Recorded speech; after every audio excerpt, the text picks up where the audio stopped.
அஞ்சலை அம்மாள் திருவுருவச் சிலைக்கு டிவிகே தலைவர் விஜய் மலர் தூவி மரியாதை.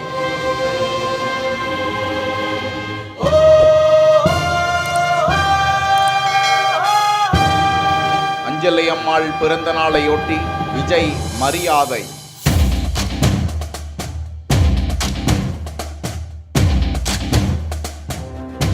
அஞ்சலை அம்மாள் இந்திய விடுதலை போராளியும் பின்னாட்களில் தமிழ்நாட்டில் சட்டமன்ற உறுப்பினராகவும் இருந்தவர். ஒத்துழையாமை இயக்கத்தில் பங்கேற்ற தென்னிந்தியாவின் முதல் பெண்மணி என்ற சிறப்புக்குரியவர். உப்பு சத்தியாகிரக போராட்டத்தின் போது காயமடைந்தவர். கர்ப்பிணியாக இருந்த போதே வேலூர் மத்திய சிறைச்சாலையில் 6 மாத காலம் தண்டனை அனுபவித்தவர். கள்ளுக்கடை மறியல் போராட்டத்தில் 9 மாத காலம் சிறை தண்டனை அனுபவித்தவர். இதுபோன்று பலமுறை சிறை வாழ்க்கை வாழ்ந்தவர் அஞ்சலை அம்மாள். தென்னிந்தியாவின் ஜான்சி ராணி என்ற புகழுக்கு சொந்தக்காரரான போராளி அஞ்சலை அம்மாளை விஜய் தனது கட்சியின் கொள்கை தலைவர்களில் ஒருவராக அவரது திருவுருவச் சிலையை பனையூரில் இருக்கக்கூடிய அவரது தலைமை அலுவலகத்தின் முகப்பு பகுதியில் வைத்து மரியாதை செய்து வரும் நிலையில் இன்றைய தினம் அஞ்சலை அம்மாளின் பிறந்த நாளையொட்டி விஜய் மரியாதை செய்திருப்பது குறிப்பிடத்தக்கது.